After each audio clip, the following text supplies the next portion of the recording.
NFV Nano and how to do it openly, how to really implement Nano in an open manner. As Nati mentioned, this is not meant to be a presentation done by me and all of you guys are just sitting here and listening.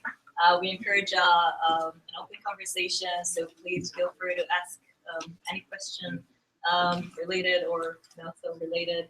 If there's any topic you want to dive into, then let me know. We'll adapt accordingly. And, that's it.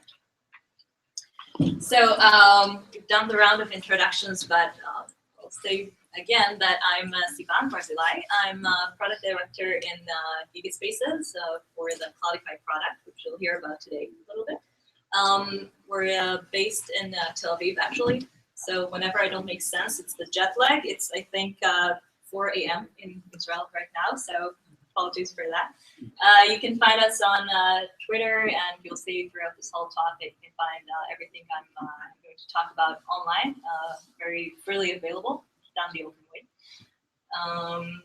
Before I joined Gigaspaces, I was actually part of the Alcatel-Lucent cloud orchestration team. So working on a Nano solution for quite a few years now. I think it's been more than 5 years. But I'm really excited to talk to you today about how it can be done differently from what we usually are used to in the telecom industry. So I won't talk about what NFV is. I think most of the people around here are familiar with the term. I'd just like to maybe point out one thing. When we're talking about NFV, we usually say that we're taking IT virtualization technologies and applying them to the network. So taking those IT technologies into the network cloud.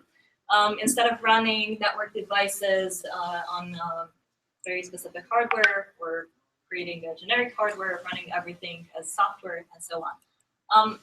But then the question is, why should we stop at just the virtualization techniques that IT has given us? There's a lot to learn from the IT industry, especially when we're talking about the move to cloud infrastructure. And so we can actually leverage best practices that have been known to work in the IT space, take them and see how they fit into the telco space and how they make network operation actually better, more efficient, and really the NFV revolution can do more than just transfer the network into the cloud. So that's what we're going to talk about today. Any questions so far? NFV, everyone's okay with the term? So let me start by shifting the focus a little bit. NFV is quite a wide term, and there's a lot to talk about, but today we'll focus on Nano, so management and orchestration in the NFV space. Now we consider this element to be very critical. If we're talking about the shift that's happening in telcos, it's not just a matter of throwing out proprietary hardware and running everything on generic servers. It means that the architecture that we're trying to go towards has changed a lot. We're trying to get things as common as possible, not just the servers, but also the management layers as well. So trying to really make sure that expenses are lowered, everything is more efficient. So that has to do with both CapEx, capital expenses, but also, of course, OpEx, operational expenses. In order to reduce operational expenses, we really have to make sure that the way we operate the network is different than the way we have until now. And the way to do it is with an efficient nano layer. That's why we consider this to be very, very critical in the move to NFV. And as you can see from this diagram here, how many of you are familiar with it? I guess most people are. So this is actually the reference architecture by NFV. Usually when we talk about NFV architecture, when we talk about components, this is usually what we refer to. And so you can see that there was even an attempt to try and make sure there's a modular architecture within NFV when we're looking at the basic concepts. So this is a good start to what I was saying before about IT best practices. But let's see how we can continue and make sure that those are applied to other layers as well. So what we're going to talk about today is how to do the NFV nano layer in an open way, and how to make sure that implementation aspects that are derived from IT are actually met in order to provide better software and in order to really ensure that we get all the benefits we could from this transition to the cloud. The key implementation aspects that we have in mind are open standard, open source, and open architecture.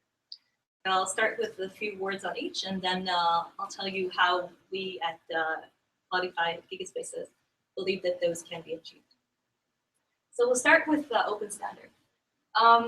We know that part of the reason that we're looking at this, this shift towards the cloud and towards NFV is that there'll be a way to make sure that those layers we showed in that outcome before, those layers can actually be in place. The way to do it is obviously it requires a lot of interoperability, because if before, as a service provider, you would just get boxes from a specific vendor, and the box would have obviously the hardware, but also all the software running in it. Now, it's not really the case. You're going to have generic hardware. You're going to run on top of that some network functions, so VNFs. You're going to have managed services. You're going to have the management and orchestration layer. It means that there are a lot of different parts, a lot of different moving parts into this architecture, and they all have to play well together. Now, presumably, what we're doing with the shift to NFV is the ability to choose the best upgrade approach, right? I mean, you can take the best thing at each layer. You don't need to buy everything from one vendor. You can really make sure that your selections are done based on what provides the right functionalities for you. But if that's the case, interoperability of those different components is really a key aspect.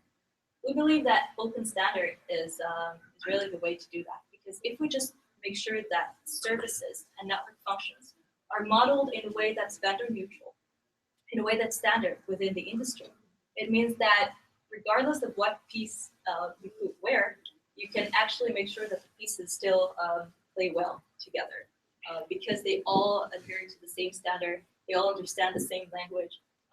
So this is the reason that open standards are so important. The second aspect here is open source.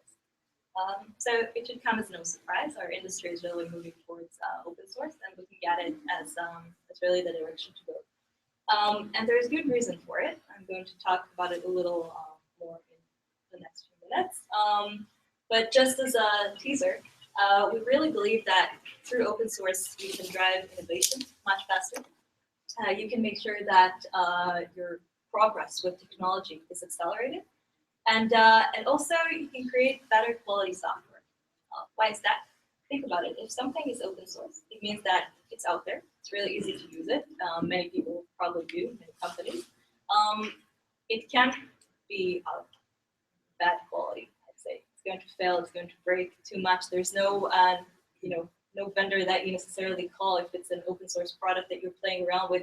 You need to make sure that it really runs and it runs well. And it's probably running in many different scenarios that the person writing the code didn't necessarily anticipate initially.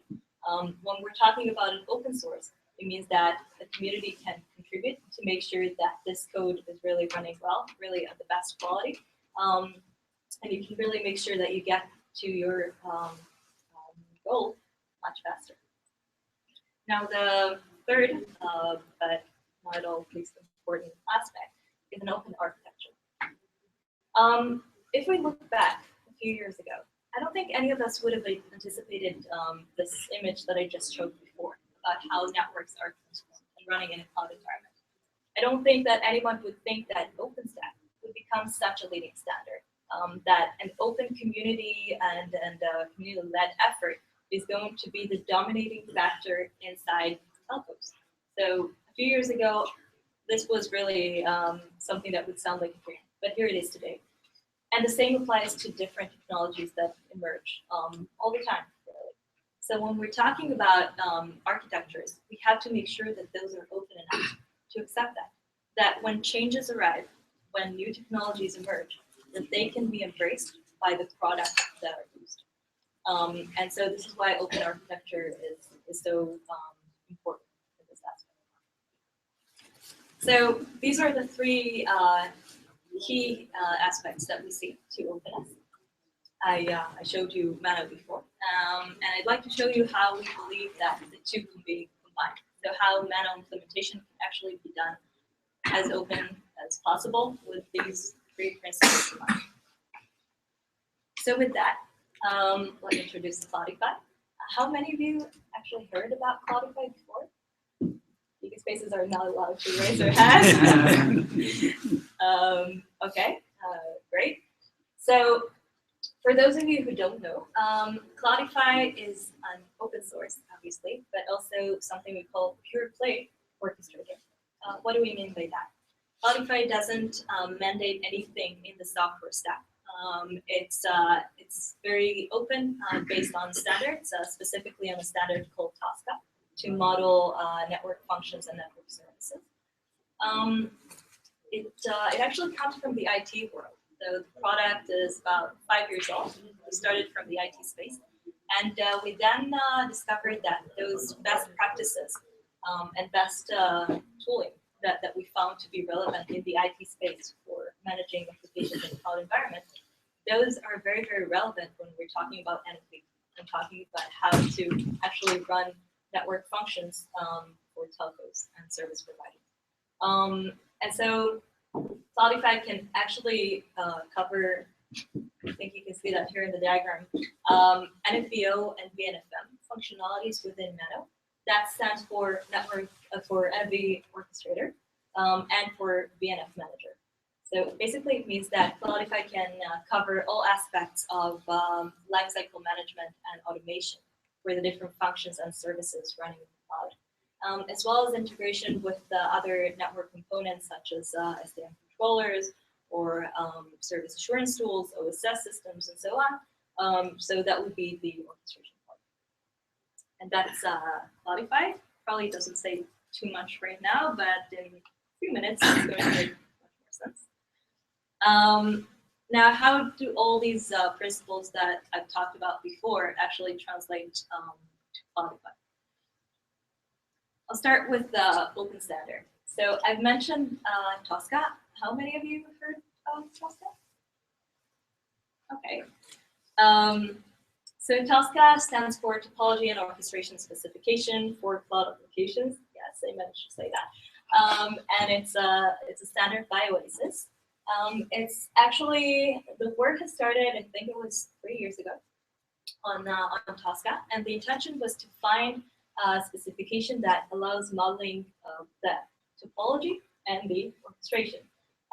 The understanding is that cloud is a little different from everything we had before. The hardware is generic. Obviously, it means that it allows us a lot more room for flexibility and for automation.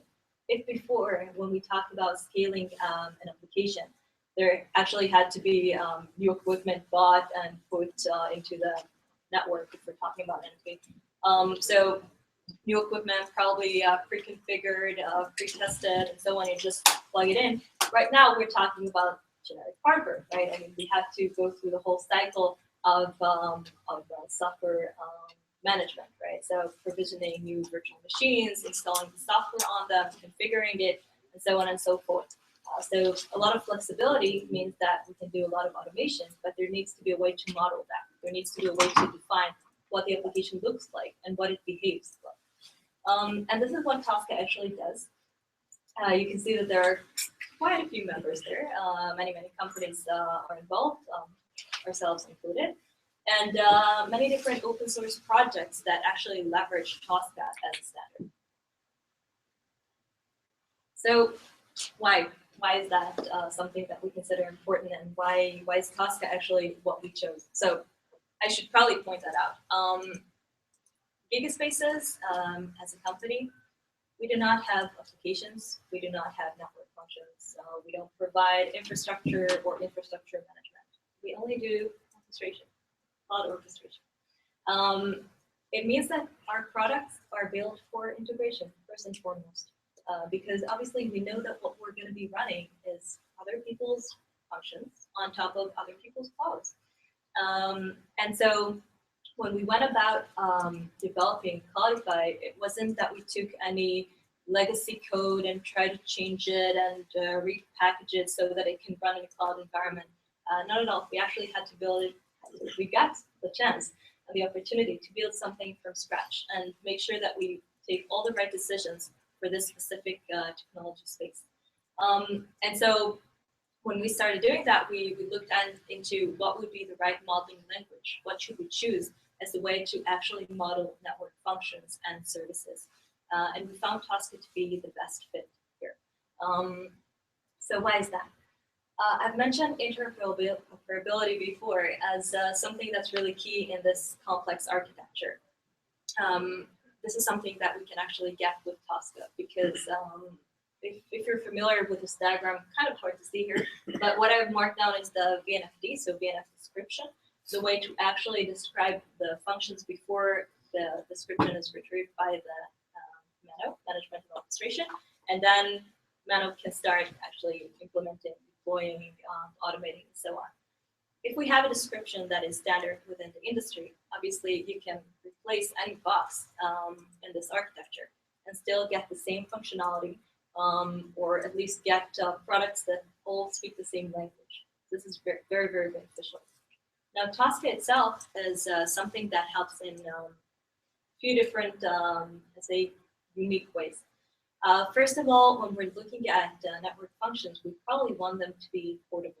The environment underneath, all this left side, the hardware, it can change.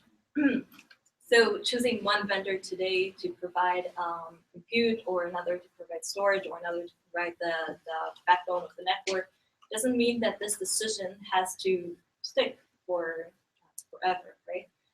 So all of this is something that can change. The network itself by nature is also distributed and not necessarily a replication. So not every area is a replication of the other.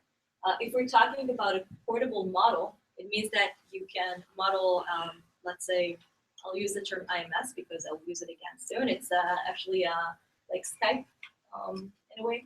So calls and video calls. That's a service that you'll see in NFV. So you can model IMS once and then deploy many different times across your network, even if the network is a little different in terms of equipment and architecture and technologies. So that's the portability aspect. Another interesting aspect is multi-VIM.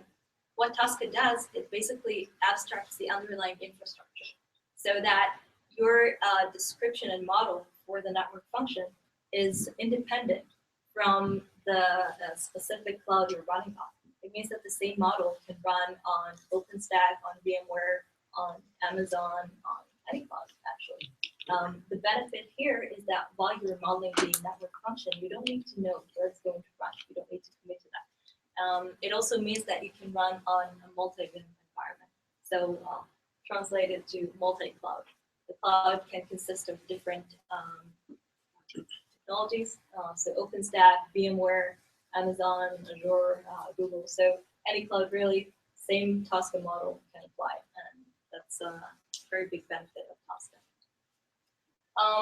So I've mentioned the reusable models in the different architectures. And another interesting concept is that Tosca doesn't just include the modeling of the application. It also talks about workflows and policies. Now, what are those? Topology is maybe the easiest thing to relate to because it just talks about the different components that the application consists of and the relationships between them. So this is obviously something that you could achieve and model with Tosca. But then you can also do the next phase, which is defining the workflows and the policies. Workflows would be how to handle lifecycle operations. So how to install, how to provision, configure, scale, heal. All of that can be defined within the Tosca model so that any orchestrator can actually automate these different lifecycle events to make sure that they're running, again, when needed, without necessarily having someone doing something as was the case before the cloud era. And the other interesting thing here is policies that can also be modeled with Tosca, so that there can be a very event-driven behavior of orchestrators. You can understand, or you can model, and then an orchestrator will understand that when something happens, like maybe additional traffic in the network, or or something has changed in the environment, there was a failure to a server or a host. So identifying events and then making sure that we can model the actions and behavior that needs to take place once those events are detected. So all of that can actually reside within the model. In a few minutes, I'll talk about how Quantify works, and you'll see how powerful this is, because it means that with one click, you can actually upload a model of a service into an orchestrator, which can then automate the entire life cycle of that service. So anything that happens, the orchestrator will be able to handle automatically. A question for you, right? So using Tosca, I understand you're kind of generifying everything so it works in every cloud, right? But depending on the cloud that you're operating within, they have different tools and they all have different benefits to operating within AWS or Google or whatever. They all have their own things that allow them to spin things up faster, or to, so there are certain optimizations that might be in each one of those clouds. Is there an ability to actually leverage some of those to actually optimize based on the cloud you're operating within? Certainly. So okay. Tosca allows you to abstract so that you can model with this common denominator in mind.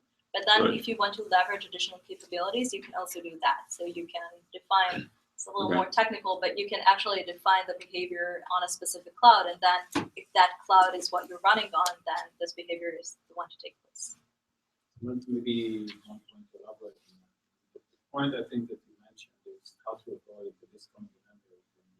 Exactly. I mean, it sounds great because it works in everything, but you're not capitalizing on benefits. Exactly. And I think we've been going back and forth around that question for a couple of good years. There's the extreme case of the past, which is track everything, forget about the infrastructure, we don't need to know everything, we'll deal with it. With the automation aspect, which is Tosca is really proud of, which is whatever you're doing manually, Tosca, whatever you're doing with script, so whatever other mechanism, we cannot we'll take whatever you're doing. If you're doing halfway, we'll do halfway, we'll do full automation. But basically an automation versus abstraction, which means that at the end of the day, you're not really limited to using any API of your infrastructure itself. It just means that once you use that, you may lose some portability when you move to other clouds. So there will be capabilities that you can use in one cloud that cannot be used by other clouds. But Tosca wouldn't limit you from using it, because you could express anything that you want, and you could do other ones. So it gives you that two layers approach. One that is, there are 7 things that you already implemented in a way that you want across different clouds, which is including the provisioning, but also the monitoring, logging, the policies, all the things that I mentioned. But there will be cases like if you want auto scaling with the CloudWatch in Amazon, or some other things, it wouldn't block you from doing it. It wouldn't block you from using any of the features. But it means that you may lose some portability. When you move to other cloud, it doesn't support, for example, cloud. So it wouldn't go to a default, like if I wanted to spin up another instance or whatever, and have to be in Google or whatever. I'd optimize based on AWS. What you think about it is that it minimizes the work of portability. It doesn't eliminate the fact that there would be changes and there would be cases in which you would need to do some work or to implement different kind of implementation for each cloud or for each infrastructure itself. But on the 80-20 rule, there is 80% that probably relies on your software, on your code and your application to be completely abstracted. But there's a way to deviate from that based on the infrastructure itself. Unlike PaaS, it doesn't block you from deviating. It's just a question that becomes to you more how much you want to make that difference and how much you want to abstract it and so forth. And there are ways to even do that. And that's a big difference. So there's no click. Like in PaaS, you hit a click. If you want to go beyond what the platform really provides, you hit a click. This is enough for you to go beyond that. You have to get out the PaaS and go and do everything you want. In Tosca, you could say, okay, that's not enough for my end. Get an extension, and that extension, which we call plugin, becomes part of the footprint, and you know that that area is now no product, and you have to implement it differently if you want to support portability. Right. So specifically speaking, so you can, with Tosca, you can create new node types, and you can define how specific or abstract that node type is. So basically, that could be an OpenStack node, an OpenStack VM, an OpenStack instance, for example, which is very specific with all its features. But it also could be general VM type. It could also be an application type that could be either a VM or a container, for example. So you can choose. You have the level of control how abstract or how specific that node type is. So I'm not so much familiar with Tosca, but the workflow and policy, can we have a custom workflow? Like I want to resize or something which some special kind of way I'm finding my workflow I want to do. So, Will Tosca limit me, or will it have some way which I can do? No. Or even policies if I want to do new policies? Can I do I think it's worth going because workflow is for example, VPN. Also for VPN is process management. This is different, which is more business oriented. Workflow in our sense is mostly interactive with an existing component. And what is interacting with an existing component in that case? Once you model a topology, all of a sudden you have access to all the layers of that topology. The VMs, the network, the software. Now the question is how do I interact automatically? Okay, so I've done my life cycle, everything is installed. Now I want to do, for example, push an update. How do I push an update?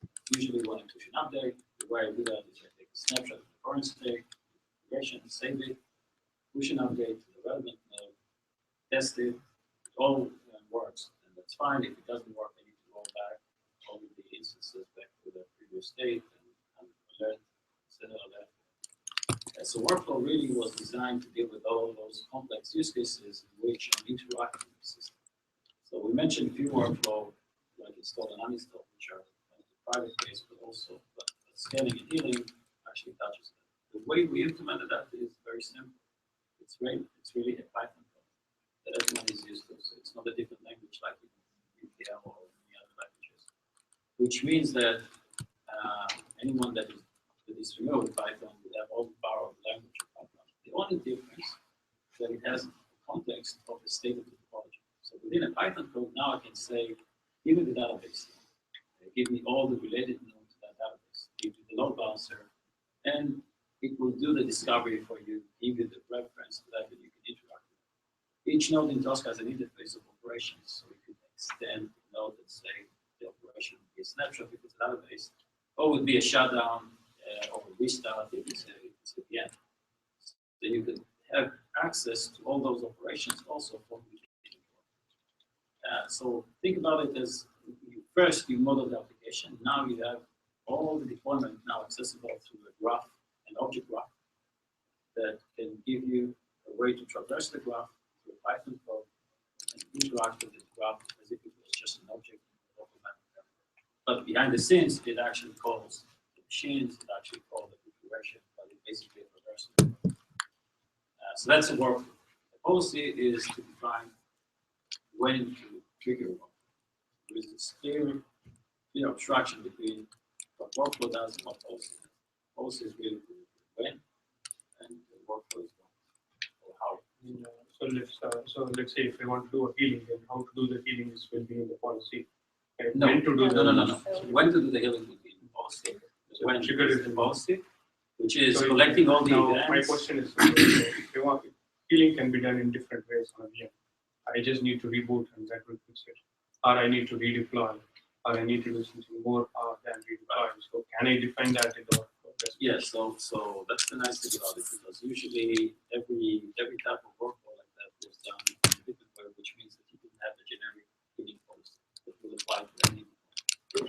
In our case, because the abstraction layer is such that in the blueprint itself, specifying which node you want to do healing, the definition of what is a node is within the blueprint itself. So the healing workflow, all it needs to do is go to that graph, say which node I want to heal, and then follow the life cycle of that graph, of that node. Each element that you want to heal may have different documentation of that. What is the life cycle of that node? So for example, the database would be recover the state, then create the schema, then launch the database, or launch the database, and then create the schema, load the data, and then allow it to operate. If it's a load balancer, it would be completely different things, but that would be encapsulated within the lifecycle of that, and the workflow engine itself is abstracted from all the details. And that's why it can become generic and be applied to any blueprints in our case, or any DNF in the case of NFV, without knowing the specifics of what it means to do healing of that specific. It just says, this node failed, call the lifecycle of that node, basically go through all the processes of restarting that and recovering it. And now it becomes a condition detail of the node, and because of that level of abstraction, it can create a lot of that abstract process. So I think in a way that the problem that we're trying to solve here is really, what is the level of abstraction that we want to accomplish? And what is the right level of abstraction? It took a lot of years, with my personal experience, a lot of years to find that line. It sounds very simple when I'm saying it, but it took a lot of years to actually find it. So one final question, sorry. So does the workflow and the Tosca helps you send notification to the voices or any other system on top of it? Everything is sent through Logstash into the database, which in our case is Elasticsearch, and there's also another monitoring system which is called VIM in our case, and InfluxDB, which is a metric database. So everything is monitored and logged, and then you can trigger things on that. Just to maybe provide a higher level view. Basically, what Tosca allows you to do is model what needs to be done, the how. So the specific implementation is something that's very flexible. Matthew mentions the products that we use, so we're going to get to that in the architecture section. But basically, you can be very flexible in the implementation you want to choose on how to actually make these things happen, really dependent on the environment you're running in. So you asked about whether Tosca will actually do that. So Tosca will help you model what needs to be done and when.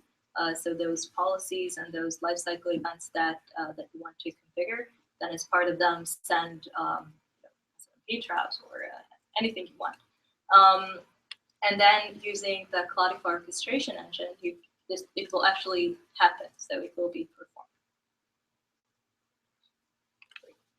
Any other questions?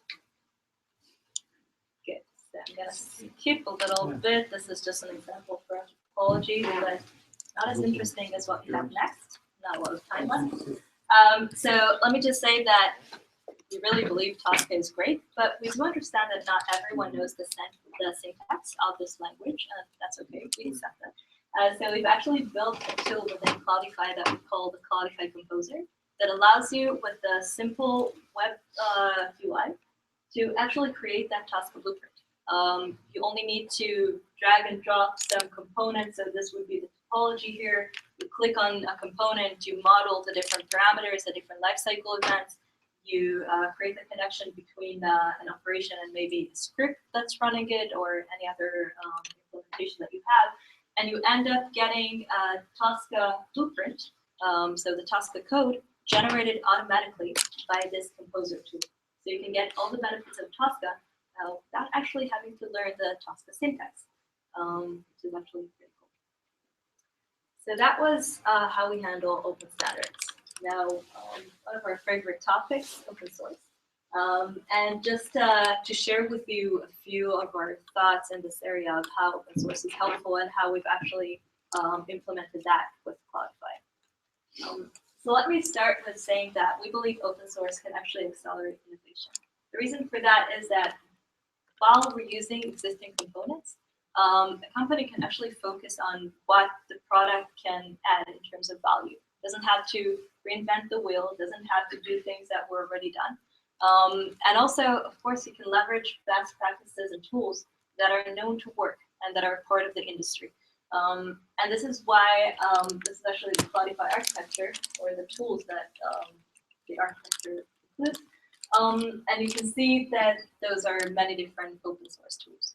So what we've done is basically aggregated many different tools that perform the different tasks needed for small parts of orchestration. We glued them all together. We've built some additional capabilities on top of those. And this is how we came up with Cloudify, which in itself is open source as well. So that's one very helpful aspect of open source.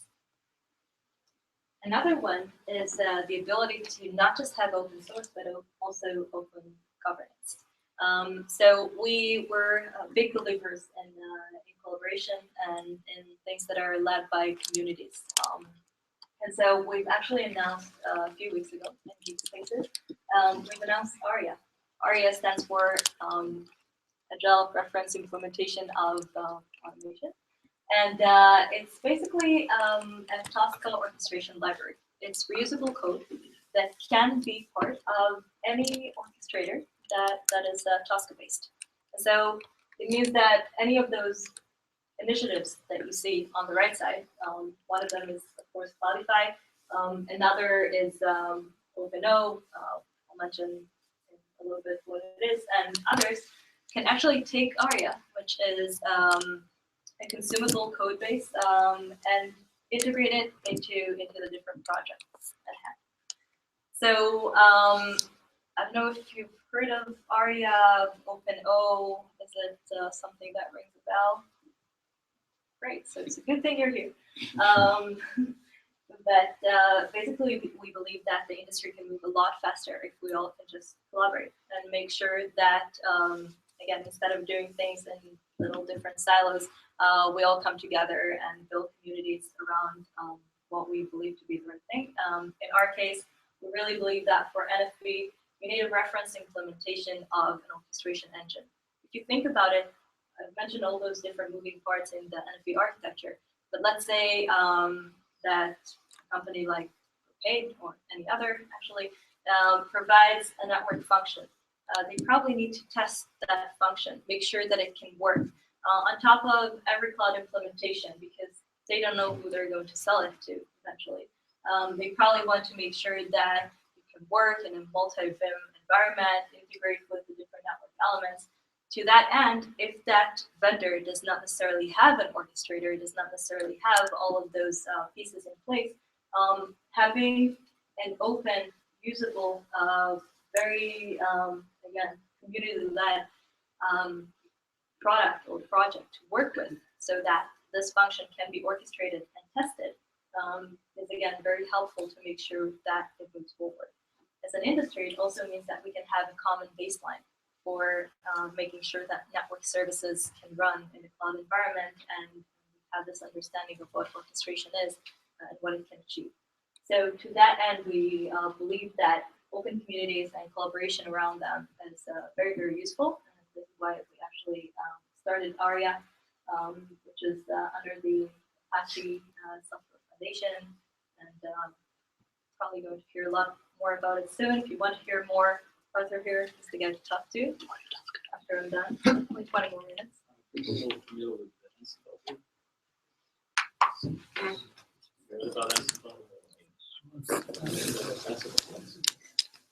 Think about it as Ansible parameters. The tool, it's a simple command line tool, single library, you embed, takes task as an input, and we give you an execution output out of that, and it's a set and forget. It doesn't leave any footprint, the application, just execute and interact with it. So it was really, really designed for simple use cases in which you just want to enable your application using Tosca. Tosca as a definition. It's richer than if you like just a simple configuration management. But you don't want to manage your own. You don't want all the stack that you described earlier. Just want that piece.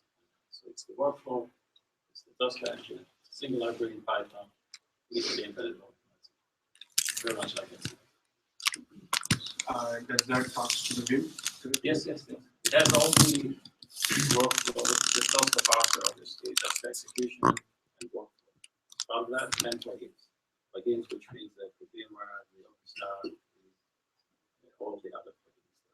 So the idea here is this tool would be a lightweight tool to execute things. But if you want the management layer, what we have with Cloudify, for example, is the full-blown orchestration platform.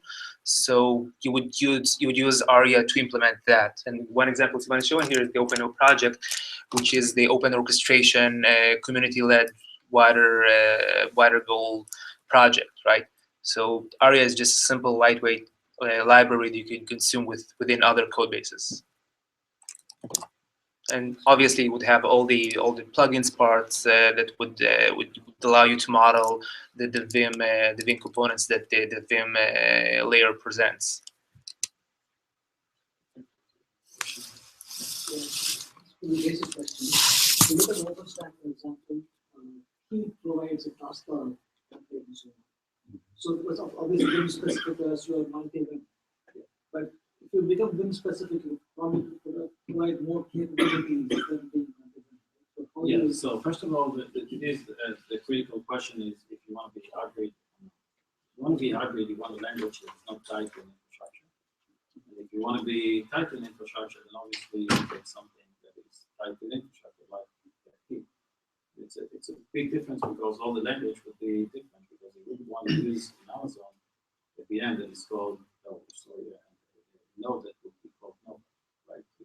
It just doesn't exist, and something that will act as Nova but behind the scenes would be Amazon, but it's not that, and not intuitive. So that's a big difference. Thinking about it from multi-VIM and abstractly mean that the entire language needs to be different. Also, Tosca is richer in the sense that the scope of Tosca is also to take the day 2 operation. We also work for all those things that in heat is not really covered in, actually covered in Ceilometer, covered in Mistral and other projects that are not well integrated with Alaska.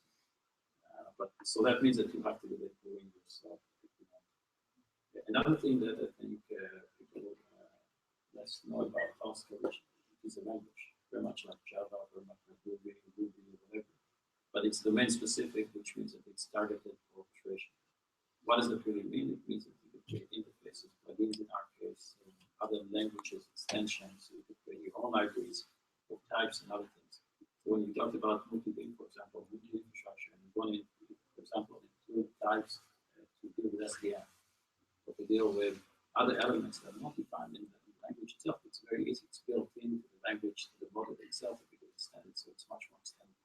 So that's kind of the simple answer. In the case of Arga specifically, it doesn't even require a manager, which is very different. Here, itself is a manager. It's not a CLI tool. It's not embedded. It's not really embedded easily. So without taking the entire dependency of OpenStack into it. So if you're a VNF provider, I mean, the main target for that is the VNF providers, for example, that have a switch or network interface or whatever. They would be the classic candidate for something like that because all they want to do is Tosca and enable their thing, but they don't want to string attached. They don't want to have any footprint in their services. They just want to simplify the way you provision their things and spawn them and give a very easy interface to the user that says, here's the command that you need to execute. Behind the scenes, it's run a template. It's Tosca and provision the entire thing and manage all the dependencies, and it becomes a single command versus a lot of manual work. So just to illustrate Matthew's point, so you mentioned you would want to orchestrate a DNS service on top of OpenStack, right? Even let's take just the simplest use case with OpenStack alone. So you would have to model the OpenStack VM. You would have to model the networks that are managed by OpenStack, right? You would have to model the part that installs the actual, the actual DNS software on top of that instance, right? So after you provision an instance, you need to install the software on top of it. Or you could use an existing image and you need to configure it using a configuration management tool, for example. Then, in addition to that, you would probably need some sort of SDN control to open a firewall port, which is auxiliary to your OpenStack network, to your OpenStack installation. So using Tosca, you can model all of these components, and the implementation part is arbitrary. So you can trigger different types of APIs. You can trigger a netconf configuration and push them into a specific device. You can trigger a Puppet run, for example, to do configuration management on top of that instance. So you can do all of that, but the modeling, the general modeling is done using Tosca. And then the actual implementation layers are based on those plugins architecture, so you can always extend it and support many types of technologies underneath. Good question. So when you talk about this sort of multi-VIM, you have many different kinds of VIM, and everyone has their own independent thread. OpenStack provide one, OpenVIM provide another one, OpenNFV provide another one. How are you going to do that communication? Okay, so that's my Right, it's another part of the open architecture that we built. So I'll just skip to that. And we actually have a very modular. You probably kept hearing the guys who say plugins. So our architecture is plugin based. What it means is that we have our core functionality, which you can see in those different boxes here. But then we have different plugins towards external components in the architecture. If we're talking about the Vim layer, then these are things that the integration is something we implement with plugins. So we have a plugin to OpenStack, we have plugins to VMware, different software suites that they have, plugin to AWS, Google, Azure, and so on and so forth. So every time a new technology or new Vim is something we want to integrate with, we just create this new plugin. How is that possible? It sounds almost too simple. But because we've actually separated the workflow engine from the implementation and the actual calls to the cloud itself, it means that we can understand what the workflow is, and then based on the plugin at hand, actually make those calls to the relevant cloud provider. It means that if you have 2, 3, 4 different VIMs, I call it, even though probably would call it a VIM, but if you have more than one, it means that this different workflow would run with the different plugin implementation into the specific cloud environment. So this is how we're actually capable of doing it. This question was also, why would you choose, if you already are running an OpenStack or Amazon, whatever environment that you already have orchestration, why would you use another orchestration? That's the question. It's a good That's Not to put words in your mouth. But. So actually, by the way, the same answer applies not just when we're talking about the Vim layer, but even when we're talking about SDN controllers or third-party DNF managers. As some DNFs do provide their own DNF manager, and an orchestrator would want to integrate with that. So towards any other external component, a plugin can be implemented in Raven. Interestingly enough, it doesn't have to be done by the Cloudify team, by the way. We actually have a big community. Some of them are even writing their own plugins, and we even have a repository on external written plugins. So this is why we consider Cloudify architecture to be very open and to really enable work within different architecture, different software stacks, something that's very useful. Actually, an anecdote that I just skipped, I think it has to do with both the open architecture and the open source angle. But the slide that you see here is actually something that was a surprise to us. So we visited the OP NFV conference in October or November last year. And something we saw that the functional testing team of OP NFV is using Cloudify, as you can see in this diagram here. Now, we had no idea. No one actually contacted us, no one asked for help, no one said anything, and this is the beauty with open source, because anyone can actually download the software, start playing around with it, using it. If it's self-explanatory enough, they won't even have to ask you anything, and they'll continue using it themselves. And this is actually what we saw here. Now, they actually, the OPNFV team actually wrote their own blueprint for managing Clearwater IMS, which is something we're going to see in the demo if we have some time. And they managed to do it all by themselves, as well as some changes, I'd say, to plugins that we have.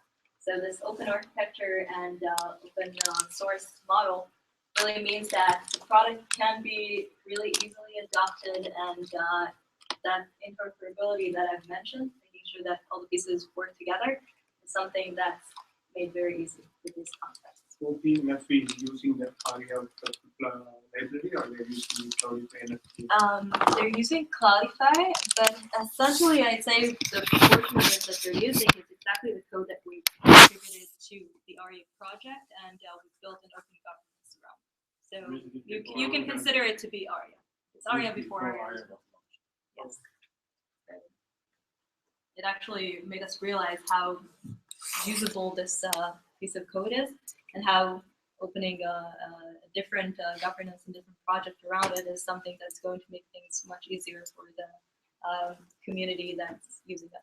Are they trying to merge? They want to keep it separate? It is going to be the same copy of the code. It's going to be, I mean, basically, again, think about Ansible and Power. Basically, Cloudify is going to consume R. So it's not going to be dual code. R is going to be the implementation of Tosca. Cloudify can use it and add other capabilities like dependency, security, other aspects that R itself is not going to do. Okay, so I think we were here, and maybe just another view into this open architecture that I mentioned before. It also means that Cloudify can fit into existing environments while still enabling future technologies and the changes of those environments. So again, the plugin code word was said here quite often. And basically what we have is this core functionality of Cloudify in place, and then the ability to have plugins into different tools. And so the implementation or the way that every blueprint actually ends up running is different and dependent on the plugins that you choose. So there are IS plugins like the one we mentioned before. Configuration management was also partly mentioned, so integration with Chef, Puppet, Ansible, Fabric, and so on. Monitoring tools, we have some in place, but if there's a different monitoring tool in the environment that we're running in, it can certainly be integrated into Cloudify, so the metrics are retrieved from that, and then actions are taken based on data collected by a different monitoring system. Only we got to almost the end of the hour without mentioning containers. So Cloudify also has native support for containers, so that if the function is more suited for cloud and is built on microservices, then this is again something that Cloudify can manage. Also in a hybrid mode, even if some functions are container-based and some are VM-based. So that's again something that was very easy to do for us. Just add a plugin to handle containers and not just VMs, and that's it. You're there. So this future technology proof approach is something that we've actually really used in the last few years. I mean, it's proven to be very helpful.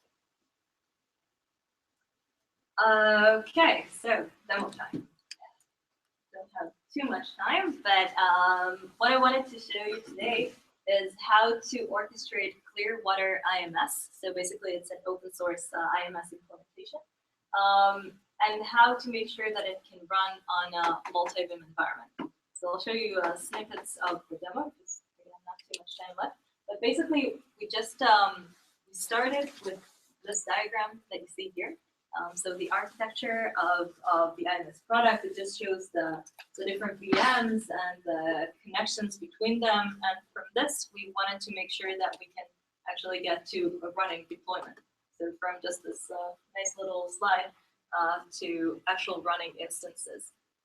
So let's see. I'm going to try and show you a few tools live. And we'll start with this one. So I mentioned the Cloudify Composer before, and this is actually it running live. What we've done here is we've modeled this IMS application. I showed you the topology before, so we've actually modeled it here. It's really simple. You just drag a component, click on it, start modeling the different parameters, and then what ends up happening is Tosca code being generated automatically by the Composer tool. So as you can see, very easy to use. You don't really need to know anything about Tosca, and yet you can get those benefits of Tosca. So I won't go through the whole process of modeling the IMS, but this is actually what we've done. At the end of it, all you need to do is download, and you get a blueprint on your computer. The next stage would be going to the Cloudify console. And this is the service catalog, so you can actually upload the new blueprint into here. So I've done that beforehand, and we have it here. And this is a different view of the topology with all the different relationships and connectivity. And from this, we just need to create a deployment. Something I haven't mentioned, which is again very powerful. So In Tosca and in Cloudify, you don't have to model everything in a static manner. Obviously, some things are very common to the application. Some are dependent on the specific environment, whether it's an IP address or maybe an input that you want to provide at runtime. So there's room in the model to give those, right? To leave some room for runtime parameters. We call those inputs. So you can actually change them here, although we won't do it right now. And once you decide on those parameters, you can click create, and add deployment will be created. So it's just going to take a few minutes, but we're going to end up having everything up and running locally. But while we do that, I'll share with you what it looks after a few minutes. Might be easier. So at the end, we just get all these components that we saw before in the topology, but those little green circles mean that it's an actual running instance behind the scene. So with one click of a button, we can actually automate a process that used to take weeks, if not more. So that's the beauty of automation. And yeah, here it is here. That's pretty much it. After that, you can actually see, yeah, no problem. But after that, you can actually see the hosts that are part of your deployment, the different networking aspects. If you put some monitoring functions, then you can see all those different metrics that are collected, again, by Cloudify.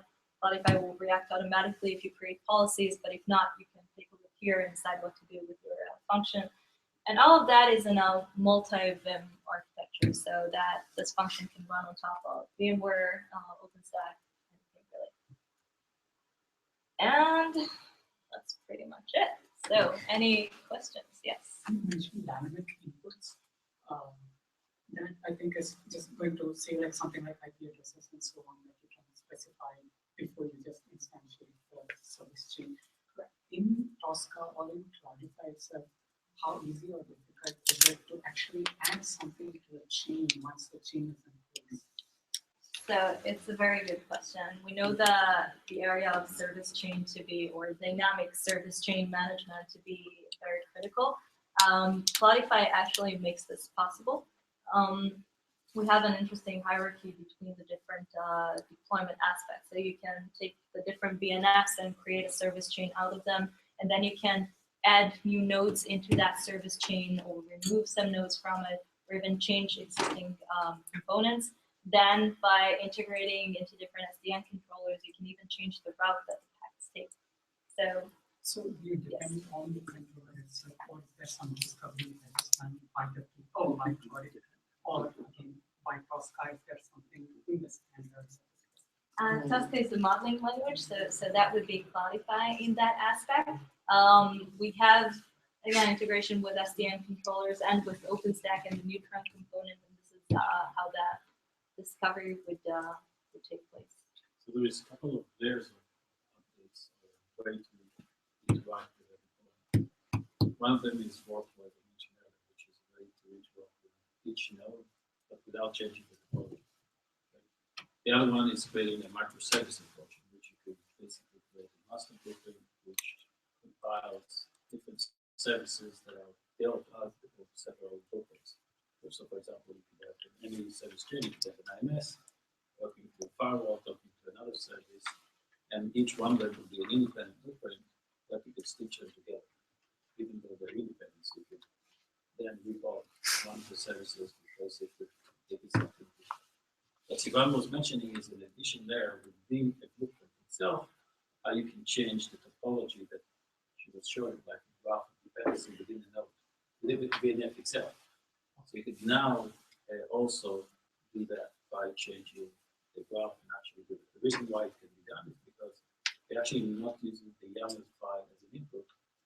Once we parse it, it's all set in a database in our place, Elasticsearch. So we kind of flatten it. And then the manager used that as an input, not the YAML file itself. And that's why you could basically go to the database and do, when you're doing update stack, when you will be doing this is the Then the model itself will be updated. The manager will see that just another element that was added to the database. And for that was always the group. And that's why it could be done. And there is a lot of granularity of updates. For example, you could update the lifecycle. You want to update the policy, you want to update the graph and the relationship is with it. So all those type of things will be managed in that way, which will dynamically change. So the idea is really to get to the point in which it will be very much DevOps style agile become. So you launch a DNF, but then the hard job is how do you maintain? How do you keep it up and running? And how do you even take a manager, something like an orchestrator, and update it without that? So all those type of aspects are already kind of done. To a degree, we want to make it very simple. There's a lot of things that we do to make the upgrade process very, very smooth. So that we can Great. So just before we wrap things up, there's something we always say at Data Spaces.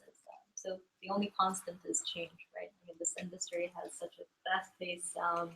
Things are happening, changing, and then changing again. So we believe that the openness that we discussed today is really the key to handling those changes. So it's not the strongest that survives, it's actually the one most adaptable to change. And so we really encourage open implementations, that open architecture that I've mentioned, open source and governance so that we can all collaborate, make sure that the industry moves faster, and open standards for that interoperability. That's it. You can find out more information at getcloudify.org. You can't really see the link here, but that demo that I've mentioned or started showing you and show some snippets of, the demo is available there, all the information. Please feel free to contact us. If you're visiting ONS, then we're at booth SU14, so come visit us there too. That's it. Any questions? I